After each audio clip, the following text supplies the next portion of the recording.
Hey there, everyone. Thanks for hanging out with us today on Actify English. I'm Tony, and I am truly excited to share today's episode with you all. Hi there, I'm Chloe, and it is wonderful to see all of you again. We have a really useful topic for today's episode, especially if you are working or studying every day. That is right, Chloe. Today, we're going to talk about our daily work routines. You know, the things we do from the moment we wake up until we finish our jobs in the evening. Yes, and I think this is perfect for anyone learning English. We use these phrases and words all the time when we talk to our colleagues or friends. It's a very common topic. It really is. In fact, before we even started recording today, Chloe and I were talking about how much our schedules have changed over the years. My morning routine used to be a complete mess. Oh, I remember those days, Tony. You used to show up to our meetings looking so tired with a giant cup of coffee in your hand, looking like you just rolled out of bed. Hey, that is a bit true, but don't expose me completely. Well, I used to stay up way too late watching videos or reading. Then my alarm clock would ring at 7 a.m., and I would feel like a zombie. Well, we all have those times. But now you seem much more organized. What changed? How does your day actually start now? Well, it starts pretty early. I usually get up at around 6 a.m. now. I know, it sounds crazy compared to my old habits, but I realized that if I wake up early, I don't have to rush through my morning. 6 a.m.? Wow, Tony, that is impressive. I am definitely not a morning person. If my alarm goes off at 6, I just hit the snooze button at least 3 times. I used to do that too. It is a very hard habit to break. But now I try to place my phone across the room. That way I'm forced to physically get out of bed to turn it off. That is actually a very smart trick. Maybe I should try that. For me, I usually wake up around 7:15. I like to lay in bed for about 10 minutes just to look at my phone and wake up slowly. Yeah, a lot of people do that. But for me, if I look at my phone first thing in the morning, I get distracted by emails or social media. It makes my mind feel busy before the day even begins. That makes a lot of sense. So, after you get out of bed at 6, what is the very first thing you do? Do you go straight to making coffee? Actually, no. I drink a big glass of water first. I read somewhere that drinking water right after you wake up helps you feel more awake and energetic. Then I stretch for about 5 minutes. Oh, stretching sounds nice. My back always feels a little stiff in the morning, so stretching is probably a great idea. After that, do you make breakfast? Yes, I do. Breakfast is my favorite meal of the day. I usually make something simple like oatmeal with some fruit and honey, or maybe some eggs and toast if I have more time. And of course, I make a fresh cup of coffee. Ah, the coffee. That is the most important part, right? I can't do anything without my morning tea or coffee. I usually prefer green tea in the morning because it feels lighter. Green tea is great too. It has a nice calming effect. While I eat my breakfast and drink my coffee, I like to sit by the window and enjoy the quiet. It is the only time of the day when everything is completely still. That sounds very peaceful, Tony. By the way, everyone who is watching or listening right now, what about you? Do you prefer coffee or tea in the morning? Write your answer in the comments below. We really love reading about your morning choices. Yes, please tell us. I'm always curious to see if there are more coffee lovers or tea lovers out there. Anyway, after breakfast, around 7 a.m., I get dressed and prepare my bag for work. Do you still walk to the office or do you take the bus? I know you used to love walking when the weather was nice. I still walk whenever I can. The office is about a 20-minute walk from my apartment. Walking gives me some fresh air and helps my brain clear up before I start looking at a computer screen. That is a luxury, honestly. A 20-minute walk is perfect exercise. For me, my commute is a bit longer and definitely more stressful. I have to drive for about 35 minutes, and the traffic can be terrible. Ah, traffic is the worst. Ah, I really dislike driving in heavy traffic. It just ruins the morning mood. How do you stay calm when you're stuck in traffic, Chloe? Well, I listen to podcasts or upbeat music. Sometimes I even practice speaking English to myself in the car. Nobody can hear me, so it's a safe space to make mistakes. That is a wonderful idea. Actually, that's a great tip for our viewers. If you have a long drive to work, you can listen to our Actify English episodes and repeat after us.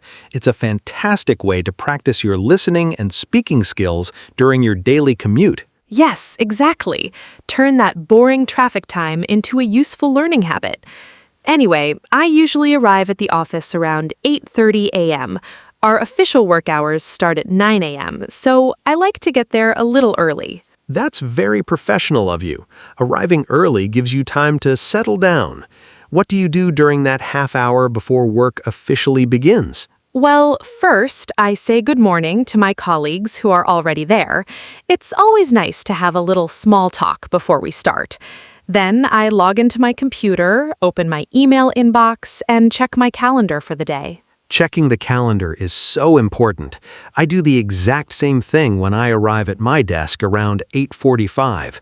I need to see what meetings I have so I can mentally prepare myself. Right. It prevents surprises. I hate it when I forget about a meeting and suddenly get a notification 5 minutes before it starts. It makes me feel panicked. Oh, I know that feeling. It's terrible. You're in the middle of a task and suddenly, boom, you have to run to a conference room. That's why the first thing I do is write down my top 3 goals of the day on a piece of paper. A physical piece of paper? That's interesting. Why not use a digital app on your computer or phone? I don't know, Chloe. There's something very satisfying about physically crossing off a task with a pen when I finish it.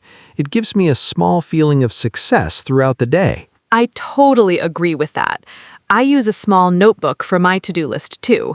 It feels more real than just clicking a box on a screen. So once 9 o'clock arrives, what is your first actual work task? I usually spend the first hour of the day answering emails. I try to reply to the urgent ones first. Messages from clients or important updates from our manager. Emails can take up so much time. Sometimes I feel like I spend my whole morning just typing replies. It can be a bit exhausting. It really can. That's why I try to limit my email time. If I don't set a limit, I'll just stay in my inbox all morning and never get to my creative work, like writing scripts or planning new projects. That is a very disciplined approach. For me, from 9:30 to 11 a.m. is usually our team meeting. We have a daily stand-up meeting where everyone shares what they're working on and if they need any help. Ah, the daily stand-up. Is it a short meeting or does it usually go over time? In some companies, those meetings last way too long. Luckily, our team is pretty focused. We try to keep it under 15 or 20 minutes. It's just a quick check-in. But on Mondays, we have a much longer meeting to plan the entire week. Those can be a bit tiring. Long meetings are definitely a challenge for focus. After your morning meetings, do you go straight back to your desk or do you take a short break to get a snack or stretch? Around 11 a.m., I usually need a short break. I go to the office kitchen, get a glass of water, and maybe eat an apple or a handful of nuts. It helps me recharge my energy for the rest of the morning. Taking regular breaks is crucial for productivity. I usually use a technique called the Pomodoro method. Have you heard of it? Oh, yes. Is that the one where you work for 25 minutes and then take a 5-minute break? Exactly. I set a timer on my desk. For 25 minutes, I focus completely on one single task. No phone, no emails, no distractions. When the timer rings, I stand up, stretch, or walk around for 5 minutes. That sounds very effective. I tried it once, but I found it hard to stop working when the timer rang if I was in the middle of a good idea. I guess I just lose track of time easily. That can happen, but if you practice it, it really helps save your energy. By the time lunch arrives, I don't feel completely wiped out or exhausted. Speaking of lunch, that is usually around 12:30 p.m. for me. Our company has a small cafeteria, so I often eat there with a few friends from the marketing department. What about you? Do you bring your own lunch or eat out? Well, I usually prepare my lunch the night before and bring it to work in a container. It saves a lot of money, and it is usually healthier. I like to eat my lunch outside in the park near our building if the weather is nice. Eating in the park sounds lovely. It's so important to get away from your desk during lunch. Some people just eat their sandwich while typing on their computer, and I think that is so unhealthy. Oh, definitely. Your brain needs a real break from work. If you stay at your desk, you don't really rest. Even if it is just for 30 minutes, changing your environment makes a huge difference. It really does. After lunch around 1:30 p.m., I usually start to feel a little bit sleepy. You know, that afternoon energy drop? It is so real. Oh, the famous afternoon slump. Everyone experiences that. The body is busy digesting food and the energy levels just go down. How do you fight it, Chloe? Do you drink another cup of coffee? I try not to drink coffee after 2 p.m. because then I can't sleep at night. Instead, I splash some cold water on my face, or I choose a task that doesn't require too much heavy thinking, like organizing my digital files or cleaning my workspace. That is a very smart strategy. Save the easy, automatic tasks for the low-energy hours. For me, I actually like to take a very quick 10-minute walk outside after lunch. The sunlight helps my body realize it's still daytime and wakes me up. That is another good tip. I should definitely try to walk more during the day. So, what does your afternoon look like after that quick walk? From 2 p.m. to 4 p.m. is my deepest work time. That's when I do my hardest tasks. For example, if I need to analyze data reports or write detailed feedback, I do it during these hours because my focus returns after that initial post-lunch sleepiness. For me, the afternoon is usually full of collaboration. I have to call clients, answer phone calls, or work on shared documents with my teammates. It's a lot of communication, which keeps me awake because I'm constantly talking to people. That sounds very busy. Do you ever find it difficult to handle difficult clients over the phone? That can be quite stressful, especially if they are unhappy about something. Oh, it can be very stressful. Sometimes people are upset because of a mistake or a delay, but I have learned to listen patiently and remain calm. I always try to remind myself that they're not angry at me personally, they're just frustrated with the situation. That's a very mature way to look at it. Remaining professional under pressure is a wonderful skill to have. It really helps keep the workplace peaceful. Thank you, Tony. It took me a long time to learn that, though. When I first started working, I used to take everything personally and worry about it all evening. We all do that at the beginning. Experience teaches us how to separate our work life from our personal feelings. Anyway, as the afternoon goes on, around 4:30 p.m., I usually start wrapping up my tasks. What does wrapping up mean exactly for you? Can you explain that phrase for our viewers? Of course, wrapping up means finishing or completing the final parts of an activity.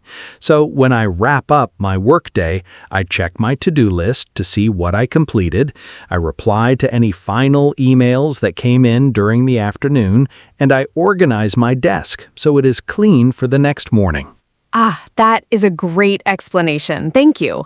I do something similar. Around 5 p.m., I look at what tasks are left unfinished, and I move them to tomorrow's list. That way, I don't worry about them tonight. Exactly. It gives your mind permission to stop thinking about work. Our official workday ends at 5:30 p.m. How about you, Chloe? What time do you finish? Well, I usually leave the office at 5 p.m. The drive home is usually a bit faster because I leave slightly before the absolute peak of the rush hour traffic. I get home around 5:40 p.m. That is great. Leaving at 5 is a nice advantage. For me, I leave at 5:30, and since I walk home, I get back to my apartment around 5:50 p.m. Walking home is a great way to transition from work mode to home mode. I can imagine. It acts like a bridge between the two parts of your day. By the time you open your front door, you have already left the office mindset behind you. Yes, exactly. When I get home, the very first thing I do is take off my shoes and change into comfortable clothes, like sweatpants and a simple t-shirt. It feels amazing to get out of work clothes. Oh, absolutely. That is the best feeling of the day. I do the exact same thing. Then I usually spend about 30 minutes just relaxing on the couch, reading a book or listening to some quiet music. It is important to have that transition time to unwind. Around 6:30 p.m., I start thinking about dinner. Like I mentioned before, I like to cook, so I spend about 40 minutes preparing a nice dinner. It's like a hobby for me, so it doesn't feel like a chore. Wow, you cook every single night? I'm amazed. I'm often too tired to cook a real meal after work, so I frequently eat leftovers or make something incredibly simple, like a sandwich or pasta. Well, I don't cook anything too complicated during the week, just basic things like grilled chicken with vegetables or a simple stir-fry. It's a therapeutic for me because it forces me to focus on something physical instead of a screen. That's a nice perspective. Maybe I should try to view cooking as a way to relax instead of a task I have to finish. After dinner, what do you do with your evening? Around 8 p.m., I usually have some free time. Sometimes I watch a movie, read a chapter of a book, or work on some personal projects, like practicing a new language.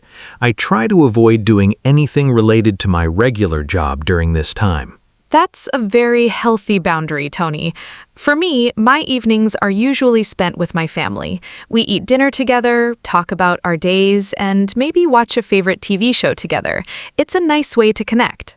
Spending time with family or friends is the perfect way to end a busy workday. It reminds us of what's truly important in life. Work is necessary, but our relationships and personal well-being matter even more. I completely agree. Around 9:30 p.m., I start my bedtime routine. I take a warm shower, brush my teeth, and turn off all the bright lights in my house. I try to make my environment dark and quiet to signal to my body that it's time to sleep. That's a great habit. I do something similar around 10 p.m. I read a book in bed for about 15 or 20 minutes under a dim lamp. Reading really helps my eyes feel heavy. By 10:30 p.m., I usually turn off the light and go to sleep. And then the cycle repeats the next morning at 6 a.m. It sounds like a structured routine, but it seems to work really well for you. It really does. Having a consistent routine makes me feel less stressed and more in control of my time. Of course, some days are unpredictable and things don't go perfectly, but having a general plan helps a lot. That is very true. Routine gives us a feeling of stability. To everyone watching, we want to know about your evening routines too. How do you relax after a long day of work or study? Do you watch TV, exercise, or spend time with family? Share your experiences in the comments below. Yes, please share. Your stories always inspire us and help other learners practice their English in a meaningful way. Writing about your own life is one of the best ways to remember new vocabulary. Absolutely. Before we wrap up today's video, let's do a quick review of some of the helpful phrases we used today when talking about daily work routines. Tony, do you remember a few? Sure. We talked about waking up and getting up. Remember, waking up means opening your eyes, but getting up means physically leaving your bed. That's an important difference. We also used the phrase commute to work, which means the journey or travel you make between your home and your workplace every day. Right, and we mentioned checking the calendar, answering emails, and taking a short break. These are all actions you do during your working hours. And don't forget the phrase wrapping up, which we explained means finishing the final parts of your work or activity at the end of the day. Perfect. These are all very common expressions that you can use immediately in your own daily conversations. Try using at least one of them today. Thank you so much for spending your time with us today on Actify English. If you found this conversation helpful for your English learning, please give this video a thumbs up and subscribe to our channel. It really helps us create more content for you. Yes, thank you everyone. Stay positive, keep practicing your English every day, and we'll see you in our next video. Have a wonderful and productive day at work. Goodbye, everyone. See you next time.